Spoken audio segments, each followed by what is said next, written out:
Happy birthday, J-Bud. Your favorite breakfast, huh? Bagels and cream cheese, and we're gonna have some scrambled eggs. You excited about today? Are you excited about today too? Yep. It's a little bit chilly this morning, huh, boys? Y'all snuggled under Daddy's jacket. Hello everyone, welcome back to the homestead. We hope you are doing well today. I am excited to share two new things with you. The first is a new fermented vegetable that we tried for the first time this year. So we're excited about that. I'm gonna actually make some today, show you the process, and any of you who are new to lacto fermenting, hopefully it'll inspire you to maybe give it a try.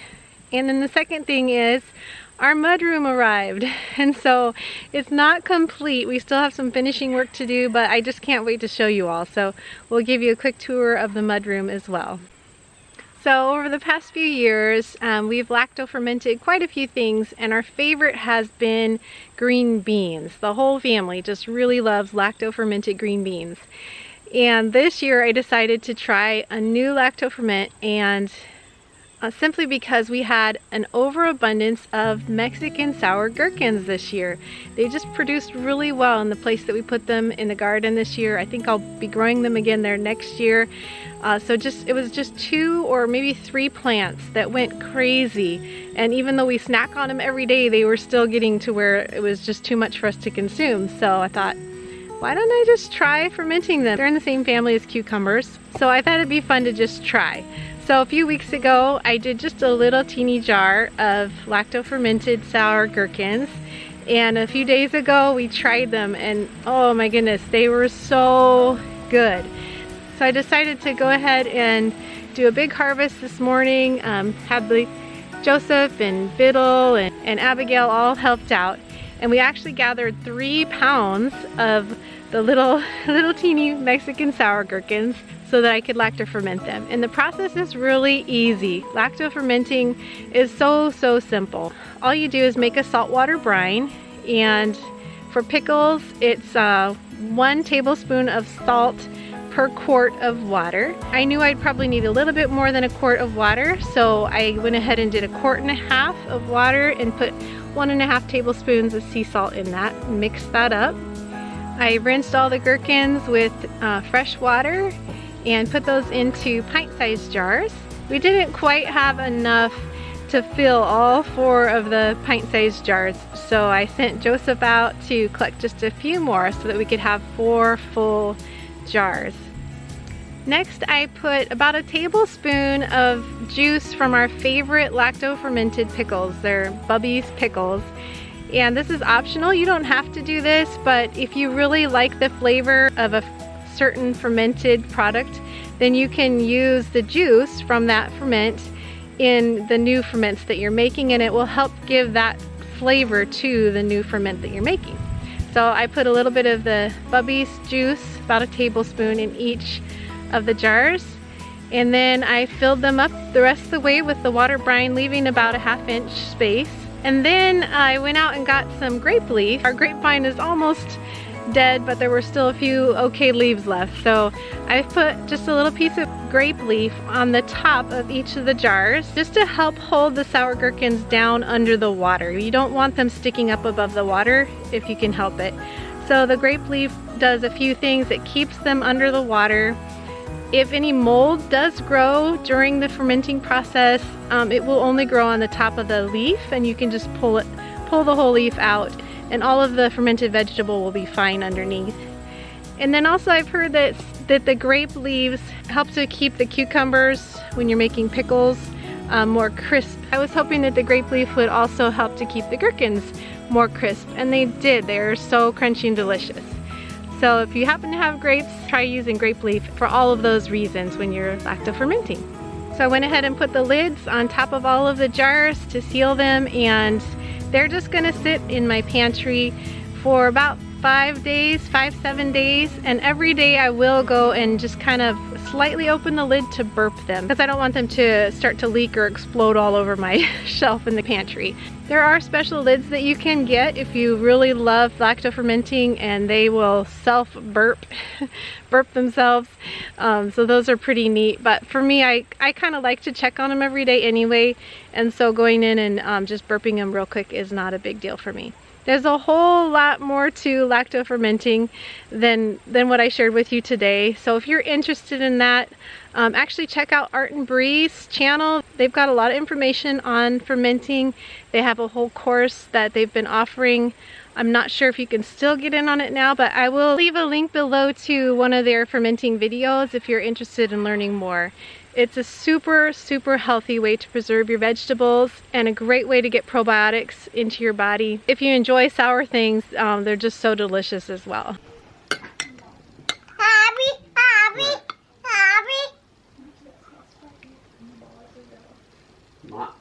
Mozzarella. Is that good? Mm-hmm. Tasty? Mm-hmm. Want one, Yeah. Jay? Have you tried these before? Yeah. Oh, okay. These are the pickled gherkins? Yeah, fermented sour gherkins. You haven't tried one yet. I haven't tried one yet. I'm looking forward to it. Alright. Joseph first, though. He said first. Okay. Birthday boy first. This is that crunch. Super crunchy and good, huh? Mm-hmm. That's awesome. Mmm. Tastes like pickles. Imagine that. That's wonderful. Mm-hmm. Esther Pie, you want one? Yeah. Yeah. Oh, good. So would you say that's your favorite ferment now? Or do you like the green beans better still? I might, but I really like pickled eggs too. Oh, pickled eggs. That's right. More. You want more? Abby likes it. Nothing you know about. Josh, have you tried them yet? Nope. Ooh. Here you go. They're the first timer. Well, they're great.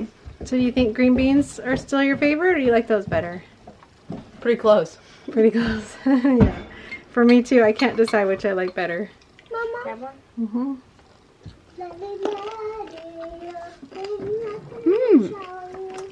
Like it, Nate? Mm-hmm. Winner, winner, huh?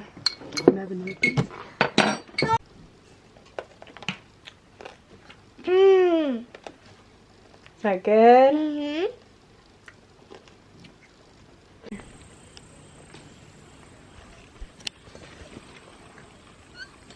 Almost enough for a quart. Thanks, Nadie. Yep. Had a little extra brine, so Nadie picked some purple bush beans for me so that I can lacto ferment those with the rest of the brine here. And it's basically the same process with the beans. I use the same measurements of salt, and I use the same Bubby's pickle juice as kind of that starter to get it going, which is optional. And same thing, just let it sit on the shelf for about 5-7 days, and then after that it goes into our cold box. And we like to let it sit in the cold box for another few weeks. That really builds more flavor, and it, at that point is ready to eat. And now for our mudroom tour. Here it is.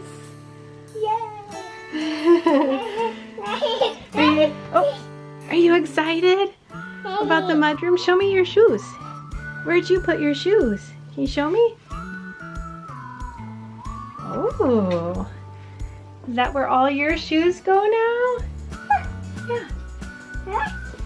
Very exciting. Esther Pie, where are your shoes? Right here.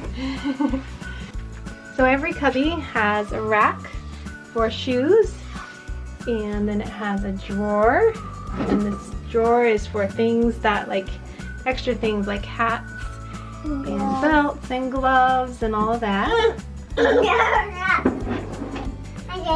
And then in the inside is the coat hooks. Then way up top is extra shelving for extra coats and snow gear and things like that. Oh. Are you hanging out in the cubby? So we have 8 total cubbies. We are a family of 9, so I'm actually going to share my spot with Abby. And you can see we still have a little bit of finishing work to do, like around the edge of the door here. Going to be putting some trim and painting that. These doors are used doors in here, so we're going to need to repaint the doors. They look pretty bad next to this beautiful white paint. So I know some of you might be thinking, why did you put ultra pure white in a mudroom? And I really actually thought long and hard about this. The main reason is that I don't like dark spaces. I really like sunlight. I like areas that are bright and you can see. And we have a really dark floor in here. The walls are pretty dark. And so I knew that if we put dark cabinets in here, it would just feel awful. And so even though I'm gonna have to wash the white quite often, it was so well done that it's very smooth, very washable. And I have lots of children to help. So we'll do our best to keep the white clean.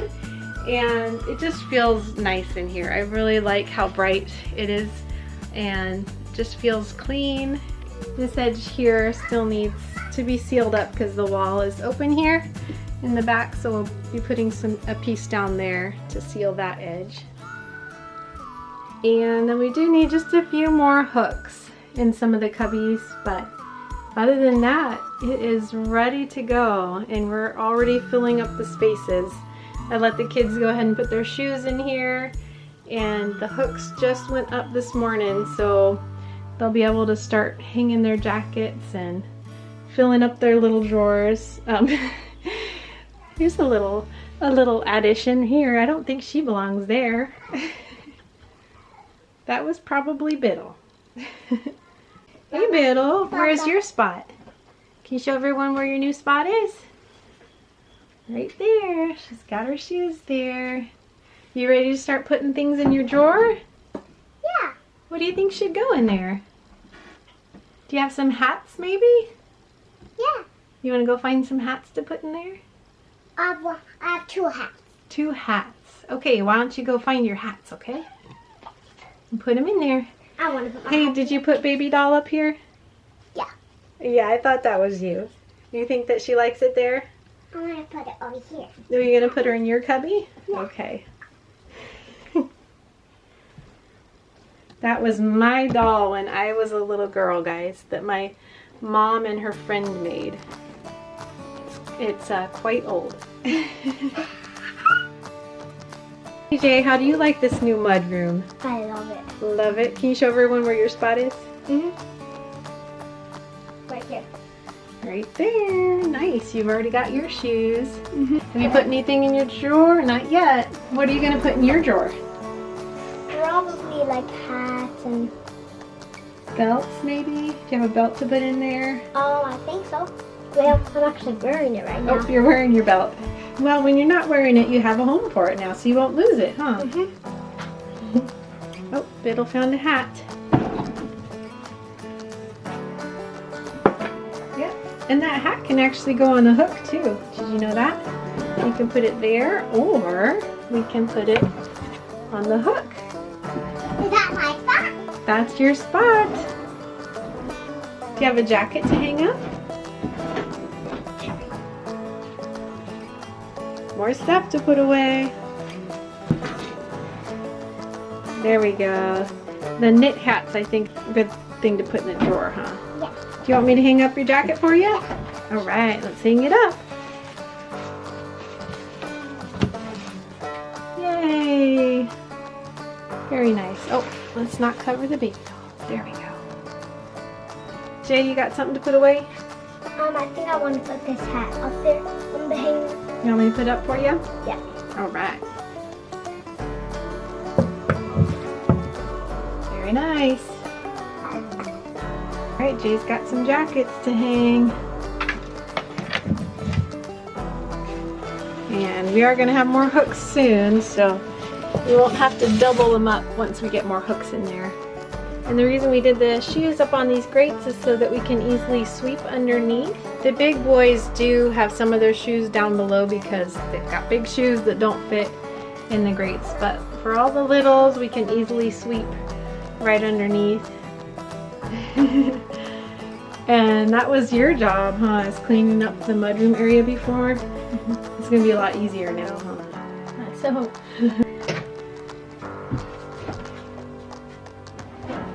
Now the children are all excited to fill up their spaces and put things away. I'm excited too for them. When you live in a small space and you have to deal with not having a place for things for years on end, it's really a relief to have places for things and spaces that are easy to clean and easy to keep in order, and that the children can even help keep in order. I'm so excited to not have all of that stuff in our kitchen entryway anymore. Now there's a home for all of these items.